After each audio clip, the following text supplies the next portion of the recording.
আপনারা যখন সরকারে ছিলেন তখন এই সংস্থাগুলোর পক্ষ থেকে আমরা শুনতাম যে সব রাজনৈতিক দল যদি নির্বাচনে অংশগ্রহণ করে তাহলে মানে অংশগ্রহণমূলক হওয়ার অন্যতম একটা মাপকাঠি হচ্ছে সব রাজনৈতিক দল। মেটিকুলাস ডিজাইন বলে একটা শব্দ আপনারা শুনেছেন না, তার একটা পার্ট এটা। বিপুল একটি জনগোষ্ঠী যাদের সমর্থন করে, সেই জনগোষ্ঠীকে বাদ দিয়েই তারা নতুন একটা ডেফিনেশন তৈরি করার চেষ্টা করেছে। ডেফিনেশনটা কিন্তু নতুন না ডাক্তার হাবিব মিল্লাত, কারণ যখন আপনারা ক্ষমতায় ছিলেন এবং নির্বাচন হচ্ছিল তখন তৎকালীন প্রধানমন্ত্রী শেখ হাসিনা তিনিও কিন্তু এই সংজ্ঞাটাই ঠিক দিয়েছিলেন যে কোন দল অংশগ্রহণ করলো সেটা না করলো সেটা দেখার বিষয় না, যদি জনগণ অংশগ্রহণ করতে পারে, অবাধে ভোট দিতে পারে, তাহলে সেটাই হবে অংশগ্রহণ নির্বাচন, যেটি এখন বলছে ইউরোপীয় ইউনিয়ন, জাতিসংঘ। এইটা আহ, মাননীয় প্রধানমন্ত্রী জননেত্রী শেখ হাসিনা বলেছেন কিনা জানি না, আপনি যেহেতু বলছেন বলেছেন। সেহেতু আপনি নিশ্চয়ই বাংলাদেশ আওয়ামী লীগ কিন্তু কোনো দলকে নির্বাচনে অংশগ্রহণ করা থেকে বিরত রাখার জন্য নির্বাচনের অংশগ্রহণ করতে দেবে না, এ কথা কিন্তু কোনোদিন বলে নাই। এবং জামাতকে নির্বাচনে অংশগ্রহণ করতে দেয় না বাংলাদেশ আওয়ামী লীগ, তখন না না না, ধানের শীষে জামাত তারা নির্বাচনে অংশগ্রহণ ধানের করেছে শীষে আওয়ামী লীগের নির্বাচন সময়। করেছিল, ধানের শীষে তাদের প্রতীক নিবন্ধন ছিল, বাতিল। জি, প্রতীক স্থগিত। তাদের নিবন্ধন ছিল না, কিন্তু রাজনীতি তারা করেছে। তারা জামাতে কিন্তু ইসলাম হিসেবে নিবন্ধন রাজনীতি। স্থগিত থাকলে ভোট করবে কি করে তাদের প্রতীকে, তাই না? জামাত ভোট করবে কি করে? না, আওয়ামী লীগ যদি নিবন্ধন স্থগিত থাকে, এখন তো আওয়ামী লীগ নির্বাচন করতে পারে যদি আওয়ামী লীগের রাজনৈতিক কর্মকাণ্ড করতে দেওয়া হয়। একসময় খুব ভাইরাল হল না যে কেন দাঁড়িয়ে আছেন ভোট কেন্দ্রে, খুশিতে ঠেলায় ঘুরতে দাঁড়িয়ে আছে আর কি এখানে। তো তারাও তো আসলে খুশিতে ঠেলায় আসলে ভোট বর্জন করেন নাই, তারা পরিস্থিতি দেখেই যে সকল সুষ্ঠু নির্বাচনগুলো আসলে হচ্ছিল না, বা প্রভুদের খুশি করার জন্য বা শক্তির খেলায় জিতবার জন্য। আপনাদেরকে কোনো মেটিকুলাস ডিজাইন আছে কিনা? পৃথিবীতে ফেয়ার বলে তো আসলে কিছু নেই। এই দেখেন, আমেরিকা ভেনেজুয়েলার প্রেসিডেন্টকে ধরে নিয়ে চলে আসলো।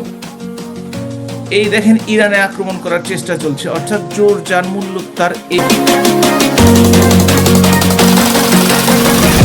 প্রশ্ন হবে লাগামহীন, জানতে চাই, জানাতে চাই এই সময়ের পালস অফ পলিটিক্স। সকল দলের অংশগ্রহণেই হয় ইনক্লুসিভ বা অন্তর্ভুক্তিমূলক নির্বাচন। পূর্বে এমনটি বললেও এখন সেই সংজ্ঞা বদলে ইউরোপীয় ইউনিয়ন, জাতিসংঘের মতো আন্তর্জাতিক সংস্থা বলছে সর্বস্তরের নাগরিক অবাধে ভোট দিতে পারলেই সেটি অন্তর্ভুক্তিমূলক নির্বাচন। ঠিক এই সংজ্ঞাটি ক্ষমতায় থাকতে দিয়েছিলেন শেখ হাসিনা। এখন কেন উল্টে গেল দুই দিকের সংজ্ঞায়? 5ই আগস্টের পর ভারত বরাবর অন্তর্ভুক্তিমূলক নির্বাচনের কথা বললেও সম্প্রতি এড়িয়ে গেছে সেটি। তবে কি উল্টে গেছে ভারতও? খবর বলছে ভারতে বাংলায় কথা বললে অনেককেই হেনস্থার শিকার হতে হচ্ছে। অস্বস্তি আছে ভারতে থাকা আওয়ামী লীগ নেতাকর্মীদের নিয়েও। তবে কি ভারত ছাড়ার কোনো চাপে আছেন তারা?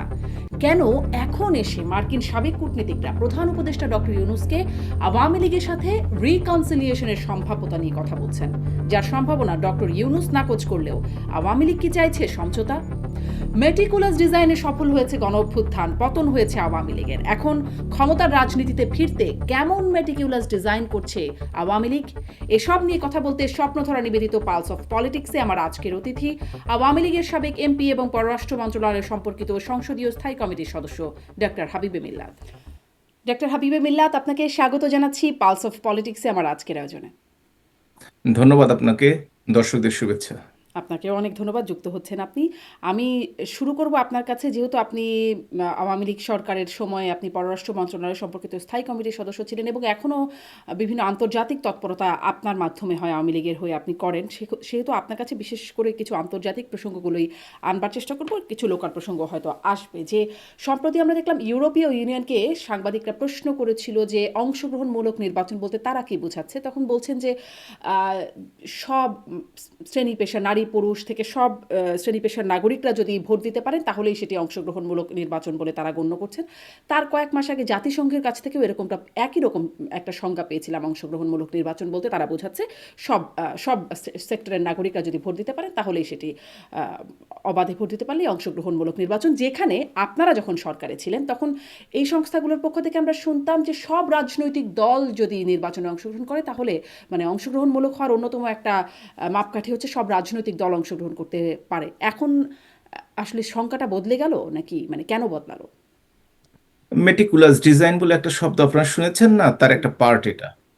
কারণ আজকে দেখেন, ইউরোপিয়ান ইউনিয়ন বলেন, জাতিসংঘ বলেন, তারা বলছে ধর্ম বর্ণ নির্বিশেষে গোষ্ঠী নিগোষ্ঠী উপজাতি সবাই যদি ভোট দিতে পারে তাহলে সেটা পার্টিসিপেটরি ইলেকশন হলো। কিন্তু যদি তাদের ডেফিনেশনে পার্টিসিপেটরি ইলেকশন ধরে থাকেন, তাহলে বলা হয়ে থাকে যে কাউকেই বঞ্চিত করা যাবে না নির্বাচন থেকে। এবং যে নির্বাচনে আওয়ামী লীগ, জাতীয় পার্টি বা ওয়ার্কার্স পার্টি, জাসদ, এই সমস্ত দলগুলো কেউ কেউ কোনো পার্টি নির্বাচনে অংশগ্রহণ করার সুযোগ পাচ্ছে না, আর কেউ কেউ অনুকূল পরিবেশ থাকার জন্য না থাকার জন্য নির্বাচনে অংশগ্রহণ করতে পারছে না। অর্থাৎ বিপুল একটি জনগোষ্ঠী যাদের সমর্থন করে সেই জনগোষ্ঠীকে বাদ দিয়েই তারা নতুন একটা ডেফিনেশন তৈরি করার চেষ্টা করেছে। এটা জি। আসলে হয়ে থাকে এ কারণেই যে পৃথিবীতে ফেয়ার বলে তো আসলে কিছু নেই। এই দেখেন, আমেরিকা ভেনেজুয়েলার প্রেসিডেন্টকে ধরে নিয়ে চলে আসলো।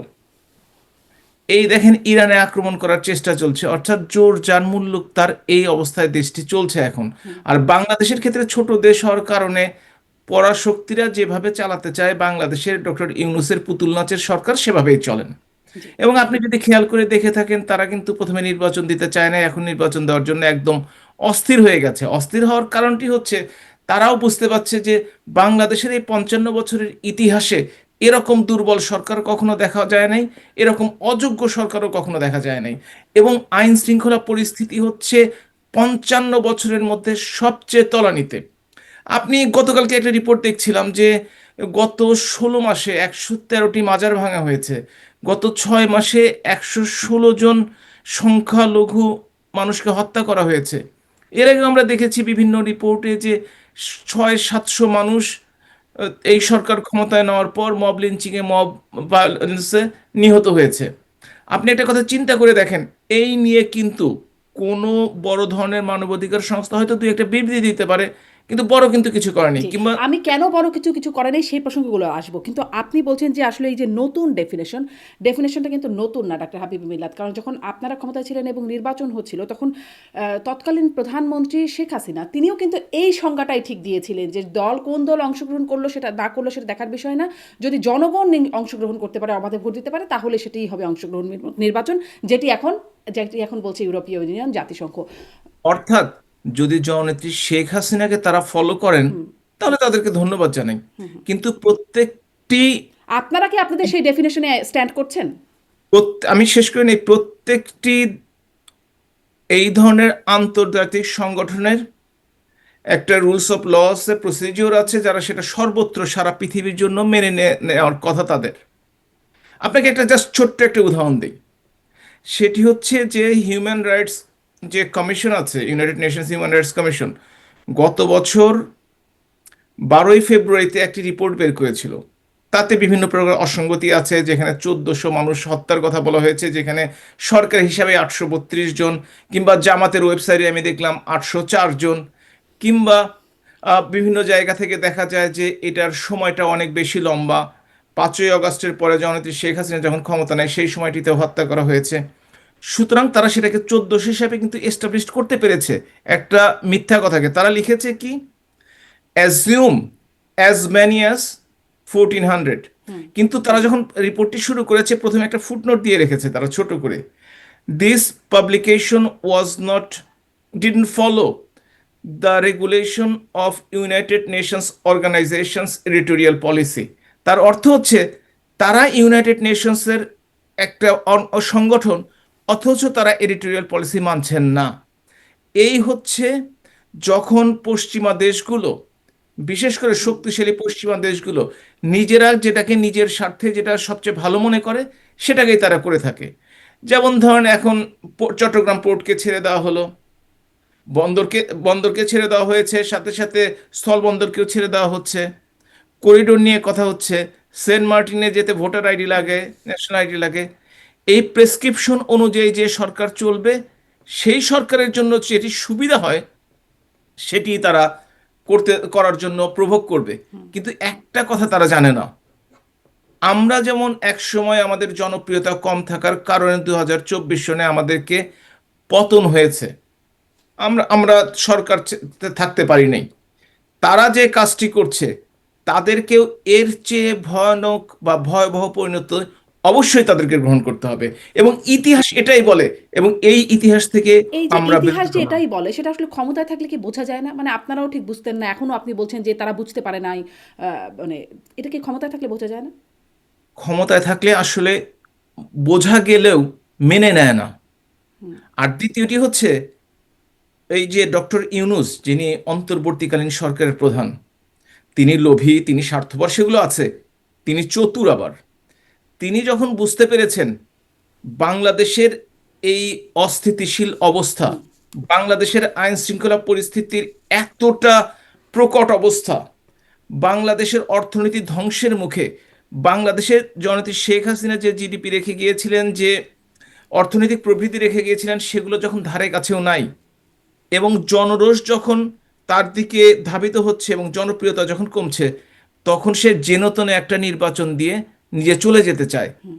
আমাকে ওনাকে বুদ্ধিমান এবং চতুর একসাথে মনে হয়। জি। আপনারা এতটুকু বুদ্ধিমান হতে পারলে কি আপনাদের এই পতন হতো? মানে নির্বাচনটা যদি আপনারা দিতেন তাহলে কি আপনাদের এরকম পতন হতো বলে মনে হয়? যদিও আমার অন্যদিকে কিছু প্রশ্ন আছে। ছোট্ট করে একটু শুনে নেব। আমরা নির্বাচন নিয়ে যদি, আপনি আমাদের নির্বাচন নিয়ে কথা ওঠেন, 8-এর নির্বাচন নিয়ে বা তার আগে নির্বাচন নিয়ে কথা হয়নি, 14 নির্বাচন, 18 নির্বাচন কিংবা 24-এর নির্বাচন নিয়ে কথা হয়েছে। এবং একটি ব্যাপার খেয়াল করবেন কিন্তু, সেটি হচ্ছে বাংলাদেশ আওয়ামী লীগ কোনোদিন, যে কয়টি দল বাংলাদেশের ক্ষমতায় ছিল, নির্বাচন ছাড়া ক্ষমতায় যায়নি। নির্বাচন নিয়ে কথা থাকতে হুম, পারে, নির্বাচন নিয়ে প্রশ্ন থাকতে পারে, কিন্তু বাংলাদেশে অন্য যে কয়টি দল, বিএনপি বলেন, জাতীয় পার্টি বলেন, তারা কিন্তু বন্দুকের নলে ক্ষমতায় এসে পরবর্তীতে ক্ষমতা দখল করেছে। এখন আসে আপনার প্রশ্নের উত্তরে।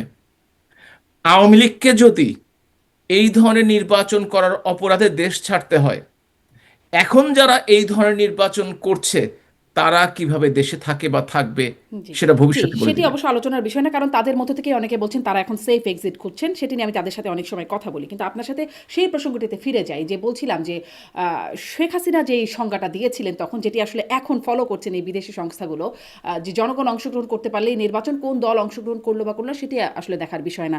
আপনারা কি সেই ডেফিনেশনে এখনো স্ট্যান্ড করেন অংশগ্রহণমূলক নির্বাচনের সংজ্ঞা? এইটা আহ, মাননীয় প্রধানমন্ত্রী জননেত্রী শেখ হাসিনা বলেছেন কিনা জানি না, আপনি যেহেতু বলছেন বলেছেন। সেহেতু বলতে আপনি নিশ্চয়ই কোট করছেন জি। ওনাকে। তবে এ কথা সত্য, যে কোনো আমাদের মতো গণতান্ত্রিক দেশে নির্বাচন প্রক্রিয়ায় কিছুটা টুকি থাকতে পারে। তবে আমি ব্যক্তিগতভাবে মনে করি, কেউ যদি তার পতন না চায়, এমনকি আন্তর্জাতিক সংগঠনগুলো যারা এই কথাগুলো বলছে, তারা যদি বাংলাদেশ বা পৃথিবীর বিভিন্ন দেশে থাকতে চায়, তাদেরকেও সংজ্ঞার পরিবর্তন করতে হবে। সকল দলের এবং সকলের অংশগ্রহণ নিশ্চিত করা, হ্যাঁ। গণতান্ত্রিক সরকারি পন্থায়, গণতান্ত্রিক পন্থায় কোনো ব্যক্তি ইচ্ছা করলে, আমি আপনি ইচ্ছা করলে ভোট দিতে যাব না বা ভোট দিতে যাব, সেটা আমাদের ইচ্ছা। কিন্তু ভোট দেওয়ার পরিস্থিতি থাকতে হবে যে আপনি ইচ্ছা করলে ভোট দিতে পারেন। তেমনি যদি কোনো দল ভোট বর্জন করে বা ভোট প্রতিহত করার কথা চিন্তা ভাবনা করে, প্রতিহত করা তো অগণতান্ত্রিক পন্থা, সেটা বাদই দিলাম। হুম। ভোট অংশগ্রহণ করা বা ভোট বয়কটের কথা চিন্তা করে, এটাও কিন্তু সেই দলের গণতান্ত্রিক অধিকার। এবং সেই গণতান্ত্রিক অধিকার যদি তারা প্রয়োগ করে, তাহলে কিন্তু তাহলে কিন্তু তাদেরকে বা যারা নির্বাচন করছে তাদেরকে দোষ দেওয়া যাবে না। তবে হুম। নির্বাচন থেকে এই যে আওয়ামী লীগের মতো করে যদি কাউকে বাইরে রাখে, অন্যায়ভাবে কার্যক্রম নিষিদ্ধ করে, কিংবা আইনগত ভিত্তি না থাকা হুম। সত্ত্বেও রেজিস্ট্রেশন স্থগিত করে রাখে, তাহলে কিন্তু সেই দোষটা যারা করছে তাদের উপর চাপবে। বাংলাদেশ আওয়ামী লীগ কিন্তু কোনো দলকে নির্বাচনে অংশগ্রহণ করা থেকে বিরত রাখার জন্য নির্বাচনের অংশগ্রহণ করতে দেবে না, এ কথা কিন্তু কোনোদিন হুম। বলে নাই। জামাতকে এবং নির্বাচনে জামাতকে নির্বাচনে অংশগ্রহণ করতে দেয় না বাংলাদেশ আওয়ামী লীগ। তখন না, না, ধানের শীষে জামাত তারা নির্বাচনে অংশগ্রহণ ধানের করেছে শীষে আওয়ামী লীগের নির্বাচন সময়। করেছিল। ধানের শীষে। তাদের না, তাদের প্রতীক নিবন্ধন ছিল, করা। জি, প্রতীক স্থগিত। তাদের নিবন্ধন ছিল না, কিন্তু রাজনীতি তারা করেছে। তারা জামাতে কিন্তু ইসলাম হিসেবে নিবন্ধন রাজনীতি। স্থগিত থাকলে ভোট করবে কি করে তাদের প্রতীকে, তাই না? জামাত ভোট করবে কি করে? না, আওয়ামী লীগ যদি নিবন্ধন স্থগিত থাকে, এখন তো আওয়ামী লীগ নির্বাচন করতে পারে যদি আওয়ামী লীগের রাজনৈতিক কর্মকাণ্ড করতে দেওয়া হয়। আজকে আওয়ামী লীগের রাজনৈতিক কর্মকাণ্ডের মধ্যে নিষেধাজ্ঞা প্রত্যাহার করা হোক, আওয়ামী লীগ নির্বাচনে অংশগ্রহণ করবে কি করবে না সেটা আওয়ামী লীগ সিদ্ধান্ত নেবে। আবার বলছি যে নিবন্ধন অতীতে স্থগিত যারা থাকলে অংশগ্রহণ কিভাবে করে নাই, অংশগ্রহণ করে? হ্যাঁ। তারা কিন্তু নিজেদের ইচ্ছাতে অংশগ্রহণ করে নাই। কিন্তু আওয়ামী লীগকে কিন্তু জোর করে নির্বাচন থেকে দূরে ঠেলে সরে রাখা হচ্ছে, এ কারণেই যে জি, দেশে যে স্বাধীনতা, সার্বভৌমত্ব, মুক্তিযুদ্ধের চেতনা থেকে তারা সরে গিয়ে পরাজিত শক্তি আবারও এমন একটা কাজ করার চেষ্টা করছে, তারা সেই একাত্তর পূর্ববর্তী অবস্থানে যাওয়ার চেষ্টা করছে। এবং তাদের বক্তৃতা বিবৃতিতে নিশ্চয়ই আপনারা সেটা খেয়াল করছেন। জি, জি। মানে বাংলাদেশ মানে আওয়ামী লীগ একমাত্র দল নিজের দেশের স্বার্থ সবসময় রক্ষা করেছে। অন্য কোনো দল এখন পর্যন্ত ক্ষমতায় এসে সেভাবে স্বার্থ রক্ষা করতে আচ্ছা, পারেনি। আপনি এবং বলছিলেন আপনি যে যদি তারা সেই মানে সেই সময় তারা সেই দলগুলো নির্বাচন বর্জন করেছে আর আওয়ামী লীগকে নির্বাচনে অংশগ্রহণ করতে দেওয়া বর্জন হয় না। করেছে, হ্যাঁ, বয়কট কিন্তু করেছে, কিন্তু অংশগ্রহণ করে নাই। সেই যে বর্জন করা বা অংশগ্রহণ না করার যে বিষয়টা বলছেন সেটি ওই যে একসময় খুব ভাইরাল হল না যে কেন দাঁড়িয়ে আছেন ভোট কেন্দ্রে, খুশিতে ঠেলায় ঘুরতে দাঁড়িয়ে আছে আর কি এখানে। তো তারাও তো আসলে খুশিতে ঠেলায় আসলে ভোট বর্জন করেন নাই। তারা পরিস্থিতি দেখেই যে সকল সুষ্ঠু নির্বাচনগুলো আসলে হচ্ছিল না সেটি মানে তখন আবার আন্তর্জাতিক সংস্থাগুলো খুব কিন্তু এই বিষয়ে বলছিল যে সুষ্ঠু নির্বাচন হচ্ছে না, সেই অবস্থায় তারা বর্জন করেছে। কিন্তু ফলাফল তো একই, তাই না? তাদের দলের ভোটাররা ভোট দিতে পারলো না, এখন যেমন আপনার দলের ভোটাররা ভোট কি অর্থাৎ করবেন বোঝা যাচ্ছে না। অর্থাৎ আপনি বলতে চাচ্ছেন আওয়ামী লীগের সময় যে নির্বাচনের জন্য আওয়ামী লীগকে দোষী সাব্যস্ত করা হয় এবং যে কারণে আপনার হুম। ভাষায় আওয়ামী লীগকে চলে যেতে হয়েছে, সেই একই দোষে বর্তমান রাজনৈতিক দল ডক্টর ইউনূসের নেতৃত্বে সেই একই ভুল করতে যাচ্ছে, এটাই তো? জি, অনেকেই এবং তেমনটা এটাই বলছে। যদি করে থাকে তাহলে আওয়ামী লীগকে কেন সরে যেতে হবে এবং কেন এরা এখনো টিকে থাকবে? কারণটি হচ্ছে এটি হচ্ছে শক্তির খেলা। যখন বিদেশি শক্তি কাউকে সমর্থন করে, যখন দেশীয় কিছু সমর্থন পায় এবং যখন আইন শৃঙ্খলা বাহিনী বাংলাদেশে কাউকে সমর্থন করে, তখনই কিন্তু ক্ষমতার পট পরিবর্তন হুম। করে। বাংলাদেশের 55 বছরের ইতিহাসে আপনি একটা ব্যাপার খেয়াল রাখবেন, যে যত রাস্তায় আন্দোলন করে থাকুক না কেন যে কোনো দল, ক্ষমতার কিন্তু পরিবর্তন হয় নাই। যখন উত্তরপাড়া থেকে সামরিক বাহিনী বন্দুকের নলটি ঘুরিয়ে নিয়েছে, তখনই সরকারের পরিবর্তন হয়েছে। সেটা 75-এর 15ই আগস্ট বলেন, জিয়াউর রহমান হত্যাকাণ্ড বলেন, জেনারেল এরশাদের পদত্যাগ বলেন, কিংবা 24-এর এই গণ আন্দোলনের কথা বলেন। যখন বাংলাদেশের সামরিক বাহিনী হুম। সরকারের পক্ষ থেকে সমর্থন প্রত্যাহার করে নেয়, তখনই সরকারের পতন ঘটে। আন্দোলনে বাংলাদেশে এখন পর্যন্ত কোনো হুম। সরকারের পতন আচ্ছা, ঘটে নাই সরকারের এবং আপনাদের বাংলাদেশের সরকার মতো থেকে দেশে সমর্থন এই কেন ধরনের প্রত্যাহার সম্ভাবনা করে কম। নিয়েছিল সেনাবাহিনী? জি, বুঝতে মানে পারিনি। আপনাদের সরকারের কাছ থেকে মানে সমর্থনটা প্রত্যাহার কেন করে নিয়েছিল সেনাবাহিনী? প্রথমত মেটিকুলাস ডিজাইন দিয়ে কিন্তু আমি শুরু করেছি। হুম। আপনার নিশ্চয়ই মনে আছে ভলকার টুর্ক, মনে আছে। হুম। যিনি ইউনাইটেড নেশন হিউম্যান রাইটস কমিশনের প্রধান, তিনি যখন সেনা প্রধানকে ফোন করে বলেন বাংলাদেশে যে সমস্ত সেনাবাহিনী হুম। শান্তি মিশনে আছে তাদেরকে নেওয়া হবে না, তাদেরকে ফিরিয়ে দেওয়া হবে, তখনই কিন্তু 3 আগস্ট 2024 সেনা প্রধান মিটিং ডাকলেন। কারণ আন্তর্জাতিক মহল তাকে চাপ দিয়েছে। আজকে রাতে, হুম। এই যে এখন বা আজকে কালকে সকালবেলা, যদি আর্মিকে আবারও চাপ দেওয়া হয় এই সরকারকে সরিয়ে দাও, এই সরকারের পক্ষে থাকার দরকার নেই, দেখবেন এই বাংলাদেশ আওয়ামী লীগ সেই ফিরে আসবে বাংলাদেশে এবং রাজপথ দখল করে নিবে, কেউ ঠেকাতে পারবে না। হুম। বন্দুকের নল যখন এইভাবে দেশকে শাসন করে, আপনি আরেকটা জিনিস খেয়াল করে দেখেন, সেটি হচ্ছে যে তার মানে কি শুধুমাত্র আসলে একটা জিনিস একটু ক্লিয়ার হই, তাহলে আসলে এত জনগণের আন্দোলন সংগ্রাম এগুলো কিছু ব্যাপার না, বন্দুকের নল যেদিকে ঘুরছে বা আন্তর্জাতিক চাপ যখন যাচ্ছে সেই উত্তরপাড়ায় তখনই আসলে সব কাজ হয় বাংলাদেশে। অন্তত বাংলাদেশের 55 বছরের ইতিহাসে সেটি ঘটেছে এবং আচ্ছা। সেটি স্পষ্ট। আচ্ছা, তবে এটাও হ্যাঁ, বলা হয়, এটাও বলা হয় যে ধরেন আপনি বলছিলেন না যে আন্তর্জাতিক চাপ, ভলকার তুর্কের সেই বক্তব্য যে জাতিসংঘ মিশন বাংলাদেশকে বন্ধ করে দেওয়া হবে। যখন আমেরিকা আসলে স্যাংশন দিল বাংলাদেশের আইন শৃঙ্খলা বাহিনীর সেনাবাহিনীর সদস্যদের উপরে, কয়েকজনের বিরুদ্ধে যখন দিল তখন আসলে সরকার কিছু করতে পারে নাই। অতএব সরকার তাদেরকে মানে আওয়ামী লীগ তাদেরকে কোনোভাবেই প্রোটেক্ট করতে পারছে না। আবার অন্যদিকে আন্তর্জাতিক চাপ যদি আরও বাড়ে তাদের উপরে, এরকম কি একটা ব্যাপার মানে আওয়ামী লীগ ওইখানেও একটা জায়গায় ধরা কি খেয়ে গিয়েছিল? আসলে তো রাজনীতি, বাংলাদেশের রাজপথের রাজনীতি ধরেন ইনফ্লুয়েন্স করে 30-35%, বাকি 65-70 ভাগ বিদেশি সামরিক বাহিনী, এগুলো মিলিয়ে কিন্তু আসলে আপনারা মনে করেন না যে রাজপথে আন্দোলন করলে সরকারের পতন ঘটবে কিংবা রাজপথে আন্দোলন করতে না পারলে হুম। সরকারের পতন ঘটবে না। আপনি যে কথাটি বলেছেন স্যাংশন দিয়েছিল, যে অপরাধের কারণে আওয়ামী লীগের সময় স্যাংশন দেওয়া হয়েছে, কয়েক গুমের কথা বলা হয়, হুম। আইন বহির্ভূত হত্যাকাণ্ডের কথা বলা হয়। এই সরকারের সময় এখন পর্যন্ত 85 জনকে আইন বহির্ভূতভাবে হত্যা করা হুম। হয়েছে, স্যাংশন তো দেখতে পাচ্ছি না।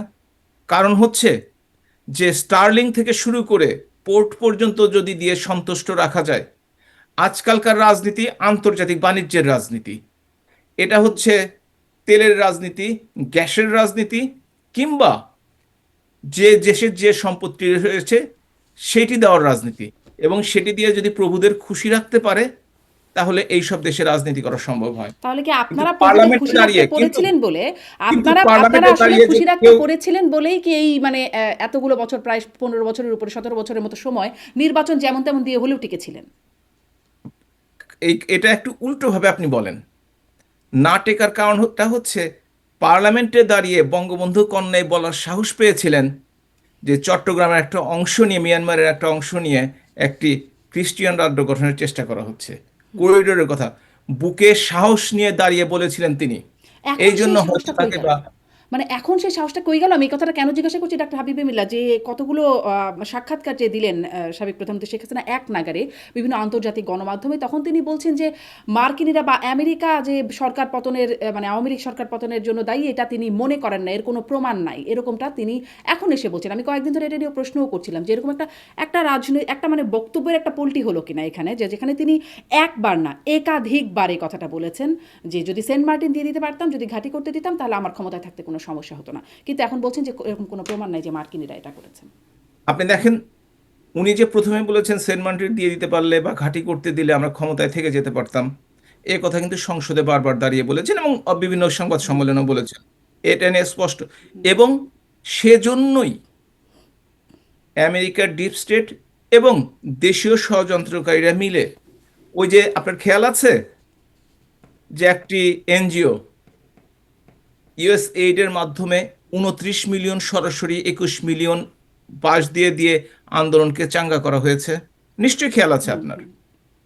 নেত্রী পরবর্তী যে কথাটি বলেছেন, তিনি বলেছেন প্রমাণ নেই, আপনি আমি ষড়যন্ত্র করব, কে প্রমাণ দিতে যাবে, সেই কথাটি তিনি হয়তো বলেছেন। কিন্তু এ কথা তো সত্য, ইউএসএইড টাকা দিয়েছে, কিন্তু ভলকার তিনি টার্ক ফোন নিজেই তো করেছে। প্রমাণ নাই কেন? তিনি যদি সেটা এরকমটা যদি হয়ে থাকে, তিনি যা বলেছেন, তার কাছে সাদা চামড়ার কে এসে বলেছিলেন যে সেখানে ঘাঁটি করতে দেবার কথা বা খ্রিস্টান রাজ্যের কথা করতে দেবার কথা? তো সেটা তো কিংবা তিনি নাইনটি নিজেই তো সিক্স প্রমাণ। কিংবা 96-এ তিনি বলেছিলেন 2001-এ ক্ষমতায় আসতে পারে নাই এ কারণে যে আমি বাংলাদেশের গ্যাস দিতে রাজি হই নাই।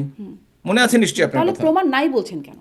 মানে তাহলে এই অবস্থানে না, গেলেন কেন সরকার যিনি, সরকার যে মার্কিনীদের কোনো সরকার ভূমিকা নাই? পরিবর্তনের কথা বলা হয়েছে, তিনি বলেছেন তাকে যে চলে যেতে হয়েছে এইটুকুতে, কিন্তু তারা যে এর সাথে অবশ্যই তাদের একটা সংযোগ রয়েছে এ নিয়ে আমার মনে কোনো সন্দেহ নেই আসলে।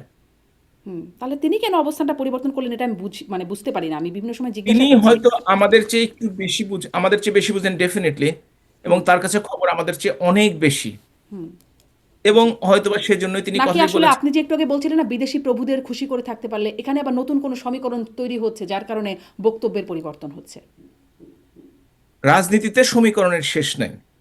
আর মনে রাখবেন, আওয়ামী লীগের মতো দলকে বাদ দিয়ে নির্বাচন করলে বা নির্বাচন করার চেষ্টা করলে বা নির্বাচন করে ক্ষমতায় গেলে, দেশে একটু স্বাভাবিক পরিস্থিতি ফিরে আসলে, এই মব সন্ত্রাস কমলে, এই চাঁদাবাজি কমলে, এই ধরনের অত্যাচার কমলে, বাড়ি পোড়ানো থেকে বাইরে থেকে প্রায় 2 কোটি মানুষ গৃহহারা, তারা ঘরে ফেরার সুযোগ পেলে আওয়ামী লীগ ঘুরে দাঁড়াবে এবং যে কোনো সরকারের পক্ষেই রাজপথ দখলে রাখা সত্যিকার অর্থে কঠিন হয়ে যাবে। জি। আর তারা যারা আওয়ামী লীগ বিরোধী একসময় রাজনীতি করতো, জামাত বা বিএনপি, তারা ক্ষমতার লোভে একে অপরের প্রতিদ্বন্দ্বী হয়ে গেছে। এটা আওয়ামী লীগের জন্য একটা বিরাট সুযোগ। আগে তারা একসাথে ফাইট করতো, এখন তারা নিজেরা নিজেরা ফাইট করছে। সুতরাং এখানে তৃতীয় পক্ষ হিসেবে তাদের পরাজিত করা খুব একটা বড় ব্যাপার নয়, বিশেষ করে যে দলটি 76 বছরের পুরনো এবং প্রায় 2/3 সময় ক্ষমতার বাইরে ছিল, বিরোধী দল থেকে রাজনীতি করেছে। সুতরাং সেই তারা রাজনৈতিক নিজেরা নিজেরা ফাইট করছে, এটা যেমন ঠিক, আবার তারা আবার ঐক্যমতের সরকারের কথা বলছে, কখনো জাতীয় সরকারের কথা বলছে। আচ্ছা, কিন্তু এই প্রসঙ্গটাতে আমি আসতে চাই না। আপনি বলছেন আওয়ামী লীগকে বাদ দিয়ে যে নির্বাচনটা, আপনি বলছেন যে সেটি হলে কি হবে সেটি বলছেন।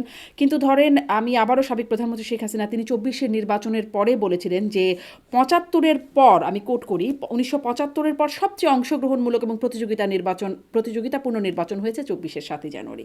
এটি মানে 75-এর পর, অর্থাৎ প্রায় অর্ধ শতাব্দীর সবচেয়ে সেরা নির্বাচন তিনি বলছেন যে 24-এর 7ই জানুয়ারি। আর এখন ডক্টর ইউনূস বলছেন শতাব্দীর সেরা নির্বাচন হবে এবারে, সেটা আওয়ামী লীগকে বাদ রেখে।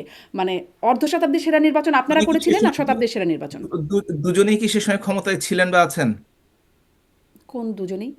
হ্যাঁ, হ্যাঁ, মানে হ্যাঁ, যখন শেখ হাসিনা বলেছেন তিনি ক্ষমতায় ছিলেন, এখন ডক্টর ইউনূস ক্ষমতায় আছেন বলছেন।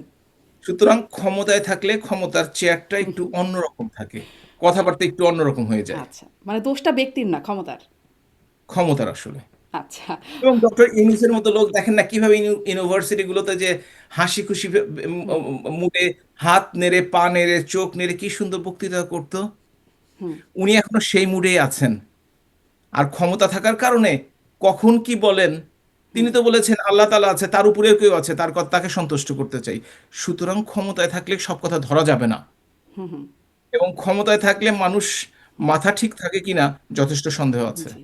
সেটি যেই হোক, সে ডক্টর ইউনূস হোক আর শেখ হাসিনা হোক, ক্ষমতাটা যে ভয়ংকর বোঝা যাচ্ছে। ক্ষমতায় যেই থাকুক না কেন, এই যে আচ্ছা। ট্রাম্পকে দেখেন না, আমরা আমাদের দেশের কথা শুধু বলেন হুম, কেন, হুম। ইচ্ছা মতো সে করে যাচ্ছে। ইন্ডিয়ার উপর 500 ভাগ শুল্ক। সে এখন ট্যাক্স বসানোর চেষ্টা করছে, চায়নার উপর 500 ভাগ ট্যাক্স বসানোর চেষ্টা করছে। সে মানে ভেনেজুয়েলা থেকে ট্রাম্প তো প্রেসিডেন্ট আমেরিকার একটা এনেছে। Exceptional case. ট্রাম্প তো আমেরিকার একটু এক্সেপশনাল কেস। কিন্তু বাংলাদেশে আর কি, আমি বাংলাদেশের রাজনীতিতে বলছিলাম, আপনি শেখ না, হাসিনার কথা বলছেন এক্সেপশনাল এখন? কেস না। ওই আমেরিকান প্রেসিডেন্টরাও একই কাজ করেন। যখন ডেমোক্র্যাটরা ক্ষমতায় থাকে তখন তারা ইরাক আক্রমণ করে, তখন তারা সিরিয়া আক্রমণ করে, তখন তারা নিজেদের মতো সাম্রাজ্য বাড়ানোর চেষ্টা করে। এটা হচ্ছে শক্তির খেলা আর ক্ষমতার খেলা।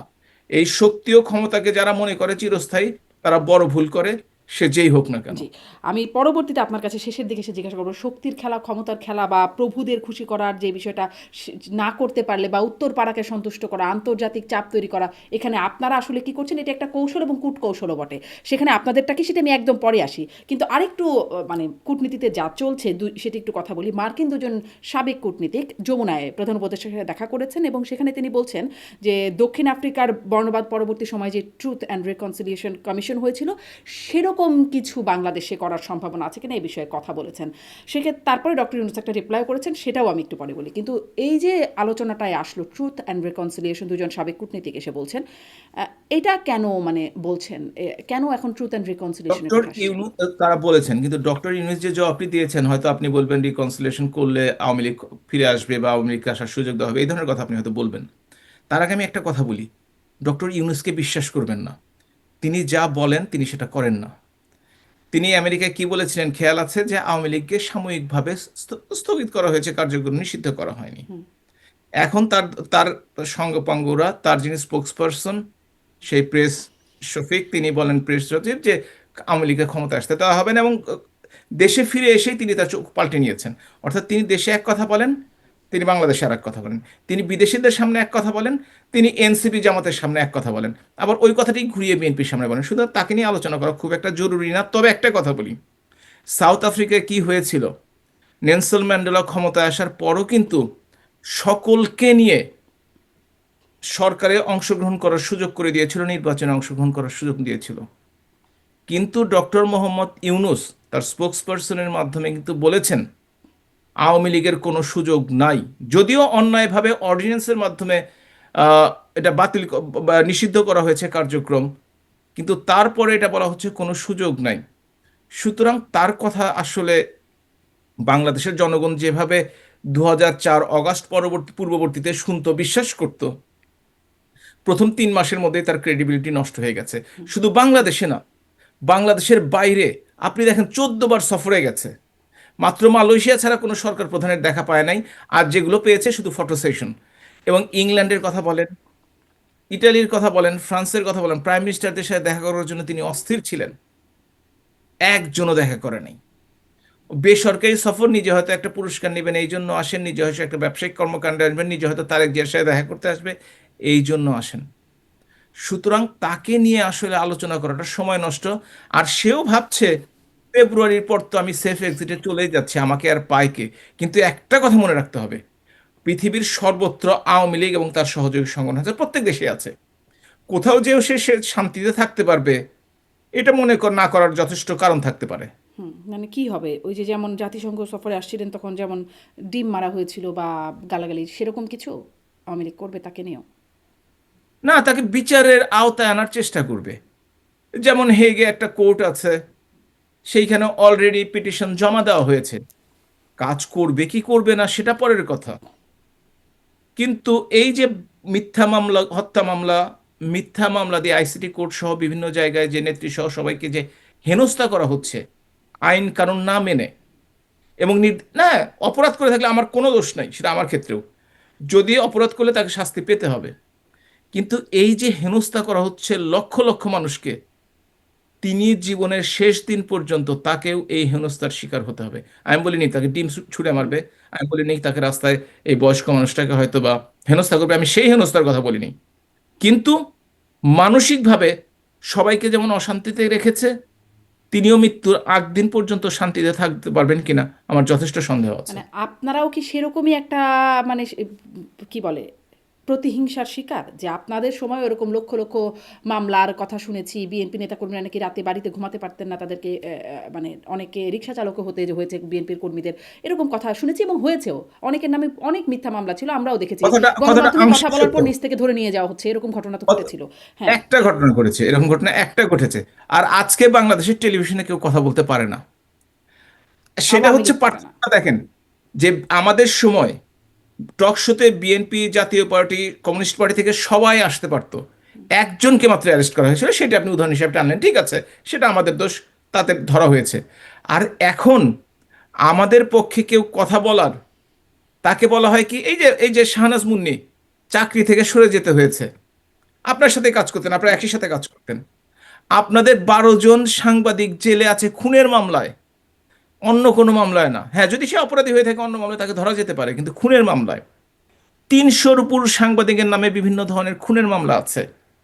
200-র মতো সাংবাদিকের কার্ড বাতিল করা হয়েছে, প্রেস ক্লাবের কমিটি ভেঙে দেওয়া হয়েছে, মেম্বারশিপ ক্যান্সেল করা হয়েছে। কিসের লক্ষণ এটা? গণতন্ত্র, সুশাসন, আইনের শাসন, এগুলো কি তার লক্ষণ? এগুলো কি রিকনসিলিয়েশনের লক্ষণ? এগুলো কি ট্রুথ এবং সত্যকে আঁকড়ে ধরার জন্য এগুলো ঘটনা ঘটানো হয়েছে? আপনার কি তাই মনে হয়? নিশ্চয়ই, কখনোই কোনো নিশ্চয়ই। এখানে বিবেকবান মানুষের ক্ষেত্রে খুবই অবশ্যই নিন্দনীয় না। কিছু বিষয় আছে। সাংবাদিকদের মিথ্যা মামলায় গ্রেপ্তার করে রাখা, হয়রানি, সেটি বিষয়টা তো আছে। কিন্তু মানে আপনারা বলছেন যে কিন্তু মানে আপনাদের আপনি হাতও বলছেন ক্লিন সেটা ঠিক না আছে। এখানে। মানে বলে না যে যাই হোক, মানে সেখানে আপনারাও খুব ক্লিন ব্যাকগ্রাউন্ডের না। যার কারণে না এই না না, কথাটা আমি তো বলেছি আংশিকভাবে আপনি যে দোষারোপগুলো করেছেন, অবশ্যই আমরা দায়ী, আমাদের সময় হয়েছে, অস্বীকার করি না। তবে একটা কথা খেয়াল রাখবেন, বিএনপি কিন্তু অপরাধ করার অপরাধে যে তাকে গ্রেপ্তার করা হয়েছে, তাকে জেলে নেওয়া হয়েছে, তারা কিন্তু কয়েকদিনের মধ্যে জামিনে বের হয়ে আসতে পেরেছে। আপনি আমাকে 5টা উদাহরণ দিন বাংলাদেশের কোনো জেলা পর্যায়ের নেতা অথবা সংসদ সদস্য, উপজেলা চেয়ারম্যান, যারা গ্রেপ্তার হয়েছে এই সরকারের সময়, হাইকোর্ট থেকে জামিন দিলেও জেল গেটে তারা হেনস্থা হয়েছে, আবারও অন্য মামলা দিয়ে ঢুকিয়ে দেওয়া হয়েছে, এবং আজকে পর্যন্ত কয়জন জামিনে বাইরে আছে? সাংবাদিকদের কথা বলেছি, রাজনীতিবিদদের কথা বললাম, জি, পেশাজীবীদের মধ্যে আইনজীবীদের 700 জি। আইনজীবীকে বিভিন্ন ধরনের খুনের মামলা দিয়ে কোর্ট থেকে তাদের কোর্টে আসতে দেওয়া হচ্ছে না। এটা শুধুমাত্র অদক্ষ, অকর্মণ্য, অথর্ব এই অন্তর্বর্তীকালীন সরকারের সময়। এই জন্যই আমাদের শুনতে হয় নেপালের বর্তমান প্রধানমন্ত্রীর কাছ থেকে যে আমরা বাংলাদেশ হতে চাই না। এটা যে আমাদের জন্য কত বড় অপমানকর! আগে পাকিস্তানে পার্লামেন্টে হতো, আমাদের সুইজারল্যান্ড করার দরকার নাই, আমাদেরকে বাংলাদেশ করেন। আর এখন আমাদের শুনতে হয় নেপালের কাছ থেকে আমরা বাংলাদেশ হতে চাই না। এর কারণটি হচ্ছে এই অযোগ্য, অথর্ব এই এই অন্তর্বর্তীকালীন সরকার, যারা তাদের নিয়োগকর্তা ছাত্রদের কাছে জিম্মি। নেপালের প্রাইম মিনিস্টার কিন্তু বলেছেন যে 30-40 জন ছেলে আসে এমন অদ্ভুত অদ্ভুত দাবি নিয়ে, তাদের কথা শুনলে রাষ্ট্র চলবে না, দেশ চলবে না। অথচ আমাদের 5-7 জন শাহবাগে গিয়ে দাঁড়ালেই মনে হয় তাদের কথা শুনতে হবে। এই হচ্ছে দুটো দেশের পার্থক্য। জি, যতদিন পর্যন্ত না স্পষ্ট। আমাদের দলের দোষ আছে, আমরা অনেক দোষ করেছি, এটা স্বীকার করতেই হবে। কিন্তু এই ধরনের অন্যায় বাংলাদেশ আওয়ামী লীগ করে নাই, যে অন্যায়টা বর্তমান সরকার কিন্তু করছে। এক ধরনের অন্যায় এই সরকার করছে না, যেটি আগের সরকারের সময় হয়েছে। মানে অন্যায়ের আসলে আপনি যেগুলো বলছেন এখানে একদম রেফারেন্স দিয়েই বলছেন। কিন্তু ধরেন গুমের যে অন্যায়টা, যেটি আসলে এখন আদালতেও উঠছে, গুম কমিশন হয়েছে, তাদের রিপোর্টে আসছে, এবং সাবেক প্রধানমন্ত্রী শেখ হাসিনাকেও জিজ্ঞাসা করা ছিল একটা সাক্ষাৎকারে, তিনি বলেছেন তিনি ব্যক্তিগতভাবে এটি জানেন না। এরকম হয়ে থাকলে সেই কর্মকর্তাদের বা তাদের সেটি দায়ের বিষয়টি, তিনি এরকমই একটা কথা বলছিলেন, একদম কোট করতে পারছি না কিন্তু এরকমটা বলেছিলেন। মানে সেই রকম, সেই দায় থেকে তো এই সরকার মুক্ত নাকি? আমি এখন আসি, এই সরকার কয় মাসের সরকার? 17 মাসের সরকার। আপনি ভিতর থেকে কতগুলো জানতে পেরেছেন? এই সরকার থাকা অবস্থা, আওয়ামী লীগ সরকার যখন ছিল তখন কিন্তু এত ঘটনা বেরোয় নাই, বেরোয়েছে? আপনি তখনও বলবেন না হয়। আয়নাঘরের ঘটনা জানতাম আমরা। আয়না পৃথিবীর কোন দেশে, আপনার দেশের কথাই বলি যে দেশে আপনি আছেন আজকে, এই যে ভেনেজুয়েলার প্রেসিডেন্টকে এমন একটি জায়গায় ব্রঞ্জের সম্ভবত নিয়ে যাওয়া হয়েছে, এমন একটা কারাগারে যেখানে আসলে আলো বাতাস ঢুকে বলে শুনি নেই কখনো। পৃথিবীর প্রত্যেকটি দেশেই আইন শৃঙ্খলা বাহিনী বা গোয়েন্দা সংস্থার হাতে আয়নাঘর নামটি প্রকাশ হয়েছে। কোন দেশে নাই? জি, মানে পৃথিবীর আপনি কোন আমেরিকার কথা সুন্দরবদ্ধ বললেন, দেশ আমরা নেই? জানি আমেরিকা কিন্তু করে তার অন্য অর্থই দেশের না, তার মানুষের অর্থ, সাথে, অন্য না না, দেশের তার মানুষের অর্থই সাথে। না। আর বাংলাদেশ আসলে নিজের দেশের মানুষের সাথে এরকম। না না না, আমেরিকানরা আমেরিকানদের সাথে করছে, হয়তো আপনি জানছেন সিআই উঠিয়ে নিয়ে গেছে, হয়তো পার্শ্ববর্তী দেশে আরেকজনকে উঠিয়ে নিয়ে গেছে, কিংবা বাংলাদেশে হয়েছে। আমি আমি সমর্থন করছি না, কিন্তু কিন্তু আমি বলছি এটা অস্বাভাবিক কিছু না। এবং ডক্টর এই অন্তর্বর্তীকালীন সরকার যখন চলে যাবে, তখন দেখবেন কত ঘটনা ডালপালা মেলতে শুরু করেছে। কয়েকটা দিন অপেক্ষা করেন, আর তো মাত্র 1 মাস, তারপরেই তো দেখতে পাবেন। এর মধ্যেই আপনারা নিশ্চয়ই দেখেছেন, গত বছর অগাস্ট থেকে জুলাই পর্যন্ত global centre for Democratic governance, Canada based একটা অর্গানাইজেশন, তারা বের করেছে 637 জনকে মব লিঞ্চিং এর মাধ্যমে হত্যা করা হয়েছে। 213 জন আওয়ামী লীগের লিডারকে কুপিয়ে পিটিয়ে হত্যা করা হয়েছে। 85 জনকে আমি একটু আগে বলেছিলাম এক্সট্রা জুডিশিয়াল হত্যা করা হয়েছে। যেহেতু তাদেরকে হত্যা করা হয়েছে, সেই জন্য তাদের সংখ্যাটা হয়তো আমরা জানি, হয়তো সব জানি না, হয়তো কিছু মিস হয়ে যেতে পারে, সেই সংখ্যাগুলো জানি। কিন্তু যারা গুম হয়েছে বা হচ্ছে এখন, বা হয়েছে কিনা জানি না, সেটাই সরকার পরিবর্তনের পর দেখবেন আলোর জি, মতো প্রকাশিত হবে, জি, তখন জি। আপনার মানে সাথে নিশ্চয়ই কথা বলবো। জি, আপনারা আসলে মানে হয়েছে কিনা এখনো যেহেতু জানেন না, পরে প্রকাশিত হবে। অতএব এখন এই বিষয়টা বাদ দেই।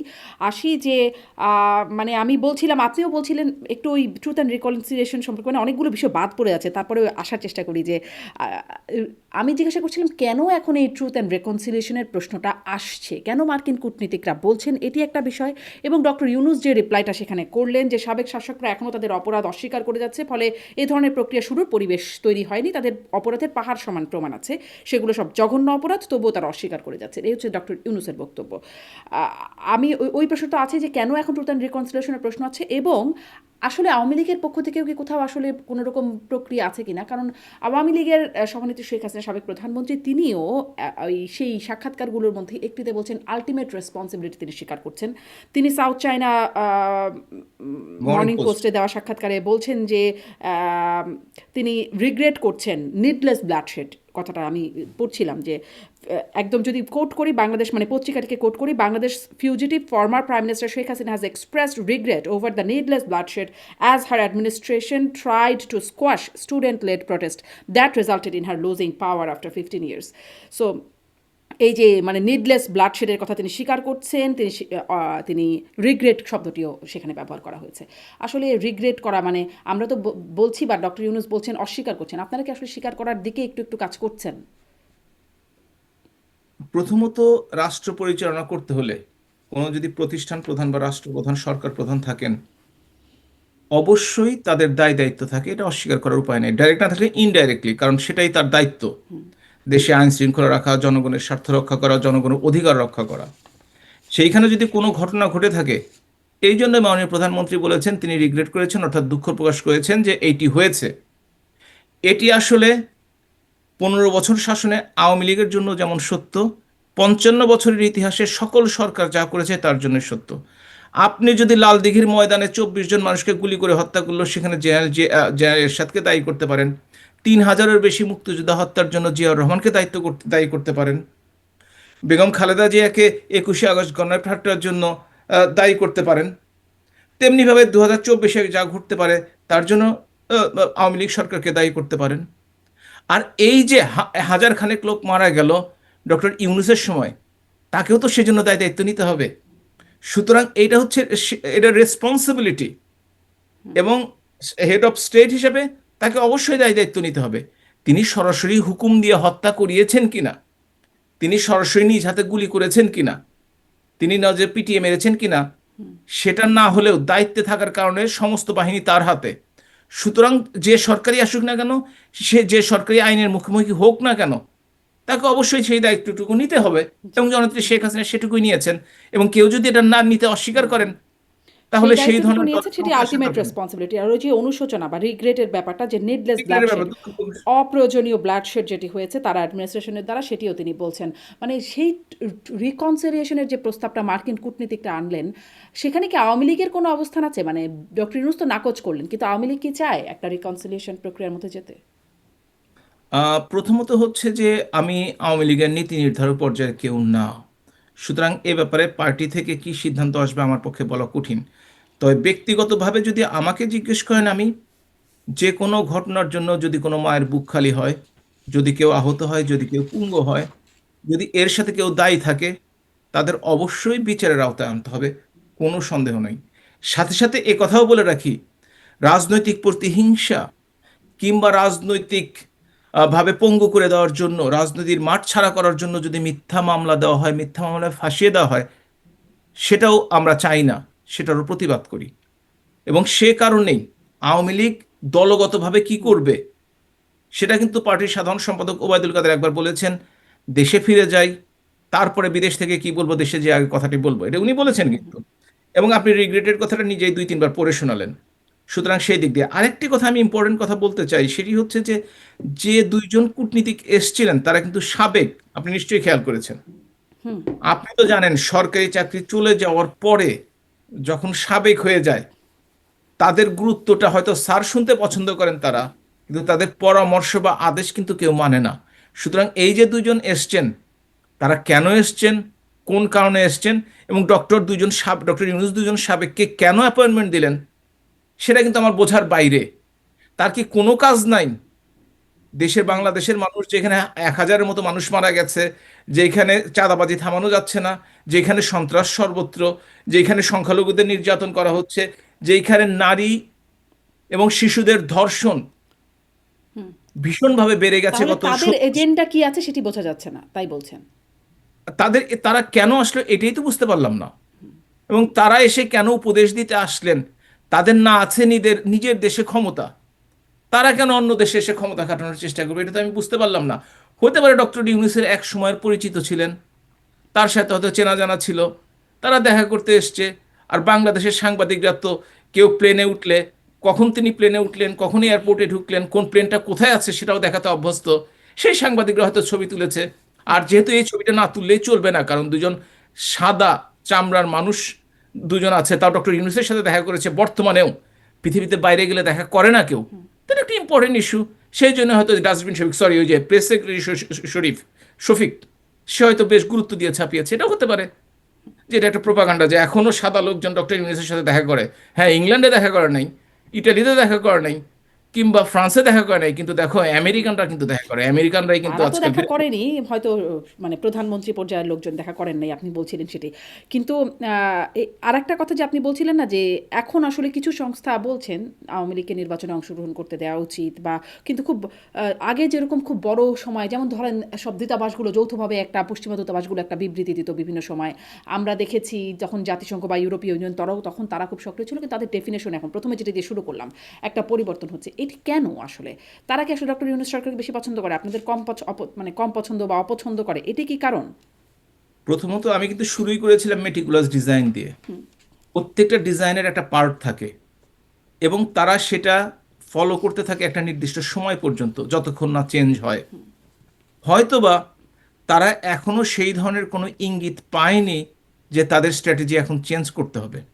যদি তারা আবার উপর থেকে নির্দেশনা পেয়ে যায়, দেখবেন কালকে সকালে উঠে বলে বসছে বাংলাদেশ আওয়ামী লীগ ছাড়া কোনো নির্বাচন হবে না, 2006 সনে 5 বার নির্বাচনী তফসিল পিছিয়েছিল, এবার একবারও পিছানো হয় নাই, আরো 2 বার পিছিয়ে দাও, এই ধরনের কথাবার্তা বলতে পারে। এবং এই ধরনের কথাবার্তার গুঞ্জন কিন্তু আমরা বাইরে শুনছি, কনফার্ম করতে পারবো না, তবে গুঞ্জন শুনছি। এই গুঞ্জনের জন্য কি আপনারা কাজ করছেন?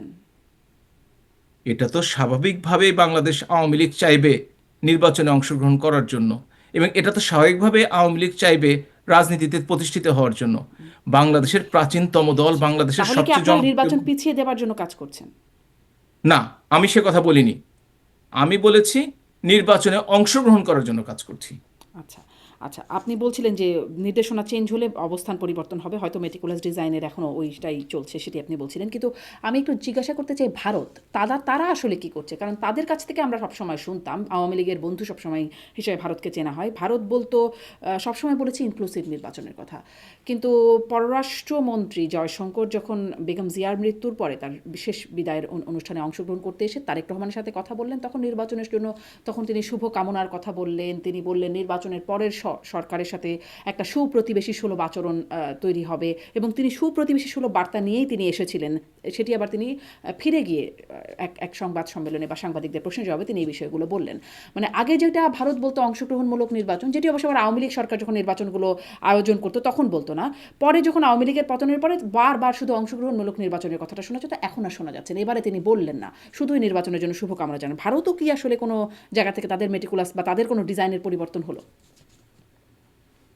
আমরা সঠিকভাবে তো বলতে পারবো না, তবে এটা শুনেছি যে আহ, এইবার ক্ষমতায় বিএনপি আসবে এবং এতে অনেক দেশেরই সমর্থন আছে, হয়তো আবার ভারতেরও সমর্থন থাকতে পারে। এই কারণটি হচ্ছে যে আপনি দেখেন যে আহ, যখন আহ, তারেক রহমান ইংল্যান্ডে ছিলেন, এই শেষ সময়ের কথা বলছি, ডিসেম্বরের কথা, 25 তারিখে তো আসলেন দেশে। 17-18 তারিখের দিকে জামাতের আমির কিন্তু লন্ডনে গেলেন এই ইলেকশনের কঠিনতম সময়ে, এবং তিনি গেলেন একটা নেগোসিয়েশন করার জন্য বিএনপির সাথে। কিন্তু ইতিমধ্যেই এবং তার 2 সপ্তাহ আগে তারেক জিয়া কিন্তু লিখেছিলেন যে তিনি দেশে ফিরে আসাটা একক নিয়ন্ত্রিত নয়, অথচ 2 সপ্তাহের মধ্যে কিন্তু দেশে ফিরে আসলেন। তার অর্থ হচ্ছে, আমি যে প্রথম থেকে বলে আসছি, বাংলাদেশের রাজনীতিতে রাজপথ 30-35 ভাগ, বাকি 65-70 ভাগ হচ্ছে আন্তর্জাতিক। এবং এই আন্তর্জাতিক আলোচনার ফলশ্রুতিতেই তারেক রহমান দেশে ফিরে এসছে এবং জামাতের আমিরের সাথে মিটিংটি করা হয়ে ওঠেনি। এগুলো হচ্ছে সমস্ত কিছুর একটা পার্ট। সুতরাং এই পার্টটা কে কিভাবে খেলছে কিংবা কে কিভাবে সময় নিচ্ছে, এটা নিশ্চয়ই আপনারা এই আমরা সকলেই আন্তর্জাতিক প্রভাব বা বিদেশি প্রভাব যদি বলি, মানে কারা, কোন দেশ এই প্রভাব খাটাচ্ছে, কোন কোন? পৃথিবীর মেইন দেশগুলোর মধ্যে প্রভাব খাটানোর দেশগুলো খুব, যে আমাদের জন্য বেশি আছে সেটা না, সেটা আমেরিকার কথা বলতে পারেন, ইন্ডিয়ার কথা বলতে পারেন, চায়নার কথা বলতেন, কিছুটা রাশিয়ার কথা, বেশি করে পাকিস্তানের কথা শুনি, টার্কিও পাকিস্তানের সাথে আছে। এই দেশগুলি বাংলাদেশ কিনে বেশি ইন্টারেস্টেড। বাকি দেশগুলো, ইউরোপিয়ান ইউনিয়ন, তারা কিন্তু সত্যিকার অর্থে আমেরিকার যা বলে সেটাই করে থাকে বা সেই ধরনের কাজ করে থাকে।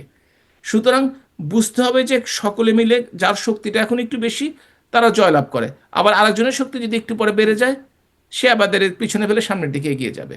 সুতরাং এই খেলার মধ্যে আছি যতদিন পর্যন্ত না আমরা জাতি হিসাবে মাথা উঁচু করে দাঁড়াতে পারবো, যতদিন পর্যন্ত না আমরা শিক্ষিত জনগোষ্ঠী হিসেবে পৃথিবীতে কন্ট্রিবিউট করতে পারবো, যতদিন পর্যন্ত না আমরা সৎ নেতৃত্ব, গণতান্ত্রিক নেতৃত্ব ফিরে আসবে, ততদিন পর্যন্ত বাংলাদেশকে এই পরাশক্তির হাতে ক্রিয়ার নখে থাকতে জি, হবে। এই আর ততদিন যদি কেউ, যতদিন পার হয়ে ততদিন যে কবে আসবে সেটি আসলে আমরা জানি না। কিন্তু আপনি যে বলছেন ওই যে নেগোসিয়েশন, মানে তারেক রহমানের সাথে নেগোসিয়েশন করতে গেলেন, বা বেগম জিয়ার সাথে তখন কথা বললেন, আপনারা কি কোনো দলের সাথে এই মুহূর্তে নেগোসিয়েশন করছেন, দেশের রাজনৈতিক দলের সাথে? আবারও বলি যে আমি আওয়ামী লীগের আহ, নেতৃত্বস্থানীয় কেউ না, কেন্দ্রীয় নেতৃত্ব বা নীতি নির্ধারণ পর্যায়ে। সুতরাং এই কথাটি বলা আমার জন্য খুবই কঠিন, আমি আসলে জানি না। তবে এ কথা তো ঠিক, আমরা তো একসময় একটা জোটের সাথে ছিলাম, এবং এ কথা তো ঠিক, এখনো আওয়ামী লীগের সাথে অনেক দলই সম্পর্ক রাখে। এখন কেউ প্রকাশ্যে রাখতে পারে না, গোপনে রাখে, এ কথা তো ঠিক। আজকাল ডিজিটাল টেকনোলজির কারণে বিভিন্ন দলের সাথে নিশ্চয়ই ফোনে আলোচনা হচ্ছে, হয়তো বা মুখের সামনে দেখা হচ্ছে না, অবশ্যই হচ্ছে, কোনো সন্দেহ নেই, এবং নিশ্চয়ই যোগাযোগ চালু আছে। বিএনপির সাথে কি অথ- কোনো আলোচনা হচ্ছে? আমার ধারণাটি হচ্ছে, আমি যদিও জানি না কিন্তু আমি ধারণা থেকে বলতে পারি এই ধরনের কোনো সম্ভাবনা এই মুহূর্তে একটা নাই। ভাইরাল ক্লিপ দেখছিলাম, মানে একটা ক্লিপ ভাইরাল হচ্ছিল, আমি এটা আপনাকেও আমার মনে পাঠাচ্ছিলাম। হয় ভাইরাল ক্লিপ না দেখাই ভালো। না না, কারণ কি, এই জি, ক্লিপগুলো নিজেরা কোনো একটি ছোট্ট খবর শুনে মস্তিষ্ক দিয়ে তারা এমনভাবে উপস্থাপন করে যে মনে হয় কালকে এই ঘটনাটা ঘটে যাবে। না এই ধরনের কোনো ঘটনা সেরকম ঘটার না। কোনো একজন সম্ভাবনা নেই। সংখ্যালঘু সম্প্রদায়ের নারী, তিনি বলছেন যে আমরা আওয়ামী লীগের সমর্থক ছিলাম, এখনও আওয়ামী লীগের ভোটার, কিন্তু ধানের শীষে ভোট দিতে হবে, কারণ ধানের শীষে ভোট দিলে 10 বছর পরে হলেও নেত্রী ফিরবে। এই যে একটা বার্তা, মানে এইরকম কোনো খবর কি আসলে, মানে আওয়ামী বাংলাদেশে লীগের পক্ষ থেকে আমি কিছু আমি আছে কিনা? দেখেছি ভিডিওটি, আমি দেখেছি ভিডিওটি। একজন মহিলা যিনি হয়তো বা ও, মধ্যম স্তরের নেত্রীও নন, তিনি এই কথাটি বলেছেন। তার মাথার বুদ্ধিতে যা এসছে, ওই বিএনপির প্রার্থীকে জয়ী করার জন্য সে দল ত্যাগ করেছে। সে তার সহযোগীদের দল ত্যাগ করানোর জন্য সে একটা নতুন ফন্দি ফিকির করেছে, এবং সেই ফন্দি ফিকিরটা সে সুন্দরভাবে বলেছে। এর সাথে ওনার সাথে আওয়ামী লীগের কেন্দ্রীয় নেতৃবৃন্দ, উনি যদি জেনে থাকেন সেইটি, আমার তার অনেক আগে জানার কথা, কিন্তু আমি জানি না। সুতরাং সে তার মতো করে বলেছে আর কি। বাজারে যেসব গুজব ছড়ে, আর আজকাল ইউটিউব, এই যে আপনারা যে ইউটিউবগুলো করেন, মানে মানুষ শুনে মনে করে সরি, আপনাদের মানে যারা ইউটিউব করেন আর কি, যে কেউ কেউ এমন আছেন, এমন এমন গুজব ছড়ান যে মানুষ আসলে, আমরা তো বিপদে আছি আওয়ামী লীগ হিসেবে, সহযোগী সংগঠন হিসেবে, আমরা সেটা বিশ্বাস করতে বাধ্য হই, যেটা পরবর্তীতে আমাদের বড় ধরনের ক্ষতি করে। তাদেরও ক্ষতি করে, বিশ্বাসযোগ্যতা হারায়, আর আমাদের মনোবলে ভাঙন ধরিয়ে দেয়। সুতরাং আমি অনুরোধ করব এই ধরনের ভিডিও, উড়ো কথার ভিডিও, গুজবের ভিডিও না ছড়ানোর জন্য। না, কিন্তু এই রকম যেমন ধরেন জামাত এবং বিএনপি যারা ভোটের মাঠে খুব এখন প্রচারণার মধ্যে আছে, তারা কিন্তু আওয়ামী লীগের ভোটারদের টানার জন্য তারা প্রকাশ্যেই তাদের তৎপরতা চালাচ্ছে। সেখানে আওয়ামী লীগ এর পক্ষ থেকে বলা হচ্ছে ভোট বর্জনের কথা। মানুষ আসলে আপনাদের ডাকে সাড়া দেবে বলে আপনারা মনে করেন, ভোট বর্জনের ডাকে, নাকি সেই ডাকে বা এই যে গুজবের বা গুঞ্জনের মধ্যে যা যা দেখছি, এই ভাইরাল ক্লিপের কথা, সেগুলোর তো একটা প্রভাব আছে, মানে সেদিকেই যাবে বলে মনে করেন, মানে তাদের ডাকে সাড়া দেবে নাকি আপনাদের ডাকে? আমি বাস্তবতার কথা বলি। বঙ্গবন্ধু হত্যাকাণ্ডের পরে 1979 সনে প্রথম নির্বাচনে আওয়ামী লীগ অংশগ্রহণ করে। সেই সময়টিতে জিয়াউর রহমানের আমলে বাংলাদেশ আওয়ামী লীগ ওই দুঃসময় 25% ভোট পায়। 2008 সনে, পরবর্তী তিনটা নির্বাচনের কথা বাদ দিলাম, বাংলাদেশ আওয়ামী লীগ 48.4% ভোট পায়। অর্থাৎ বৃহৎ একটি জনগোষ্ঠী বাংলাদেশ আওয়ামী লীগের সমর্থক। এখন বাংলাদেশের বর্তমান পরিস্থিতিতে যে অবস্থায় আওয়ামী লীগ এবং সহযোগী সংগঠন এবং সমমনা দলগুলোর নেতাকর্মীরা আছে, অসহনীয় অবস্থা। তারা একটা ভয়ের রাজত্বে বাস করছে। এর মধ্যে থেকে হয়তোবা কেউ কেউ, ওই ধরনের বক্তৃতায় কাজ হবে না, কিন্তু এই ধরনের কেউ কেউ হয়তোবা, যে 2 কোটি মানুষ আজকে ঘরে ফিরতে পারছে না, তারা ঘরে ফেরার আশ্বাস পেয়ে হয়তো শক্তিশালী ওই এলাকার, জামাত বিএনপি না, যে দলই হোক না কেন, যে শক্তিশালী ওই এলাকায়, যে তাদেরকে প্রোটেকশন দিতে পারবে, যে তাদেরকে মামলা হওয়া থেকে ঠেকাতে পারবে, যে তাদেরকে ঘরে থাকার সুযোগ করে দিতে পারে, তাদের উপর ভরসা করে হয়তো ঘরে ফিরে যাবে। এবং সেই সময়টিতে হয়তো বা তারা ভোট কেন্দ্রে যেতে মানসিকভাবে তারা হয়তো বাধ্য হতে পারে। এই কাজটি হবে বলে আমার ধারণা 12 তারিখে আচ্ছা, জি। নির্বাচন। আর একটা একটু এবং প্রশ্নে যাই। তারপরেও বলি, নির্বাচনে যেহেতু সবাই ধরে নিয়েছে বিএনপি ক্ষমতায় যাবে এই মুহূর্তেটিতে, যদিও জামাত অনেক কথা বলতো, কিন্তু আমার ধারণা যে জামাত ভালো নির্বাচন হলে 20-22টি সিট পাবে, আর যেহেতু মেকানিজম হচ্ছে সেখানে 60-70টি সিট পেতে পারে তারা গ্রুপ সবাই মিলে। কিন্তু বিএনপি খুব ভালোভাবেই ক্ষমতায় যাবে।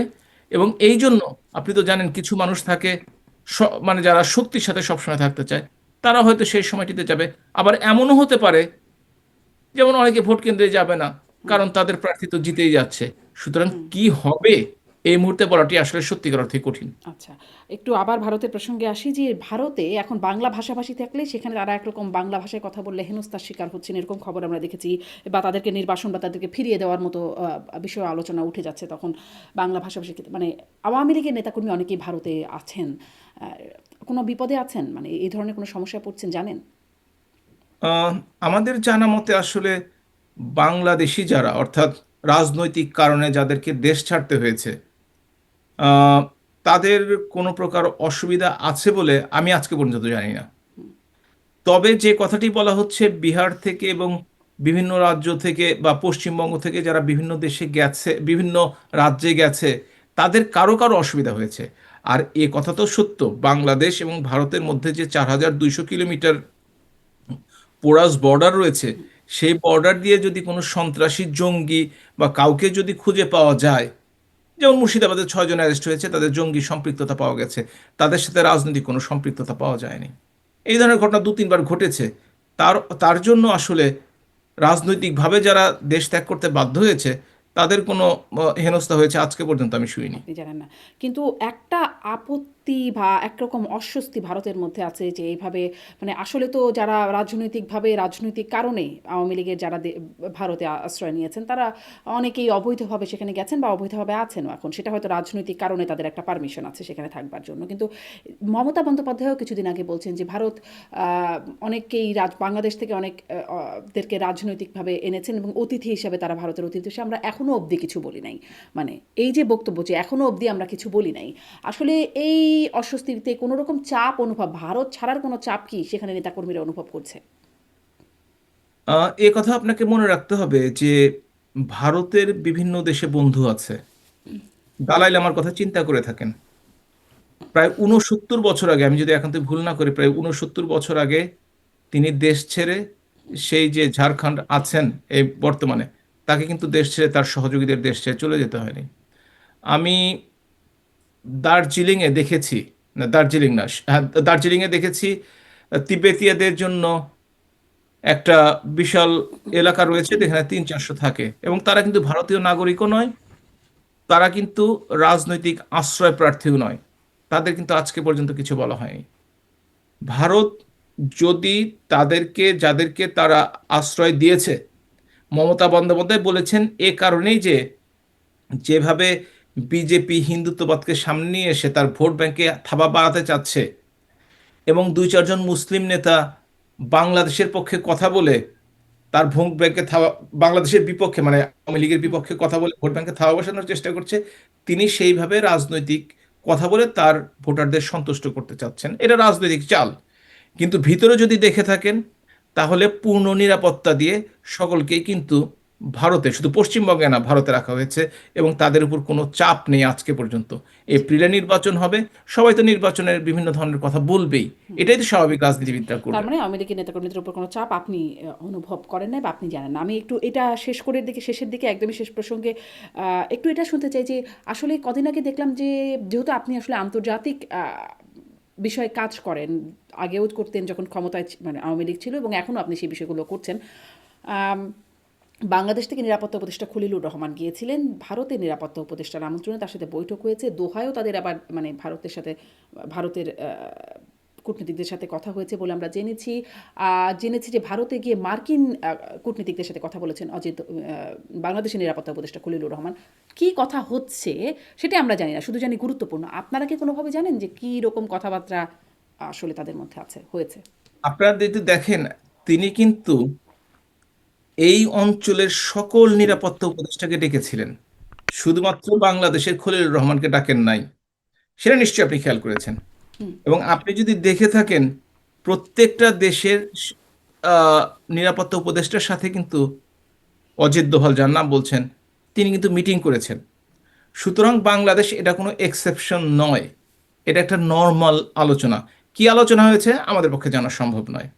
আর দোহা নিয়ে যে এত আলোচনা করছেন, দোহায় কি মিটিংটি হয়েছে বলুন তো দেখি, একটু শুনি। জানি না তো, আমরা আসলে খুব জানি না, স্পষ্ট না তো। জানি না আদৌ মিটিং হয়েছে কিনা সেটা জানেন? সেটা শুনেছি যে হয়েছে, সেটার খবর হ্যাঁ, পেয়েছি। শুনেছেন, কিন্তু কোনো ছবি দেখেছেন আজকে পর্যন্ত? কোনো ভিডিও দেখেছেন আজকে পর্যন্ত? সুতরাং কোথায় কি মিটিং হচ্ছে, কোথায় কি গুজব হচ্ছে, আমরা কিন্তু সেগুলোকে বিশ্বাস করছি। এবং মেইন স্ট্রিম মিডিয়াতে কি এগুলো আছে? কিংবা কিংবা ইন্টারন্যাশনাল মিডিয়াতে কি এগুলো আছে? কোথাও কোথাও না কোথাও তো আসবে। কেন আসে নাই? কারণ হচ্ছে আমরা বাঙালিরা গুজবে বিশ্বাস করি, এবং গুজব তৈরি করতে এবং গুজব প্রকাশ করতে দুটোতেই আমরা পারদর্শী। জি, জি। এটাই হচ্ছে আমাদের একটা বড় সমস্যা। আচ্ছা, সব তো আসলে মিডিয়ায় আসেও না। আপনারা এখন কি তৎপরতা চালাচ্ছেন সেটিও আমরা খুব যে জানি তা না। ওই শুরুতে যেই প্রশ্নটি বলছিলাম যে এর পরে কারণ কথা আছে, বলব। না জানার কারণ আছে। না জানার কারণটি হচ্ছে বাংলাদেশের মিডিয়া, সেটা main stream media, national media, news paper বলেন, টেলিভিশন বলেন, রেডিও বলেন, বাংলাদেশ আওয়ামী লীগের কোনো খবর প্রচার করে না। খবর প্রচার করলে অনেক খবর পেতেন, এবং শুধু আওয়ামী লীগ না, সকল দলেরই খবর। আপনার কাছ থেকে জানি যে আসলে কিরকম খবর আছে। মানে আপনারা আন্তর্জাতিক তৎপরতা, যেহেতু আপনি বলছিলেন যে 35% রাজপথ, বাকিরা হচ্ছে বিদেশি বা প্রভুদের খুশি করতে পারা শক্তির খেলা, এই শব্দগুলো যেহেতু আপনি বলছিলেন, আসলে আপনারা এখন কি করছেন ওই 60 থেকে 65% কাজের জন্য, বা প্রভুদের খুশি করার জন্য বা শক্তির খেলায় জিতবার জন্য? আপনাদের কি কোনো মেটিকুলাস ডিজাইন আছে কিনা? এটা তো স্বাভাবিক। আওয়ামী লীগের মতো দলের কোনো ডিজাইন থাকবে না, আওয়ামী লীগে ফেরার কোনো পথ তৈরি করবে না, এটা যারা ভাবে তারা বোকার স্বর্গে বাস করছে। তবে এই কথা ঠিক, এটা তো মেটিকুলাস ডিজাইন তো আর সকলকে প্রকাশ্য বলে না কেউ।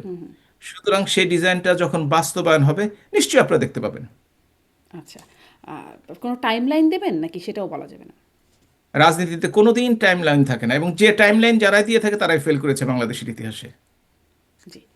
আচ্ছা। দেখেন না, বিএনপি বলতো রোজার পরে, কোরবানির পরে, কিংবা ঈদের পরে, পূজার পরে আন্দোলন করবে, করতে পারে নাই। এটা হচ্ছে নিয়ম, যে এটা ডেট দিয়ে, তারিখ দিয়ে কোনো আন্দোলন সফল করা যায় না, কিংবা ক্ষমতার পরিবর্তন করা একদমই যায় না। টাইমলাইনের বাইরে গিয়ে হঠাৎ করে গণ অভ্যুত্থান বা সেভাবে করে আপনাদের পতন করিয়ে ফেললো, বিএনপি না হোক বা যারাই হোক সেটা আসলে করিয়ে ফেললো।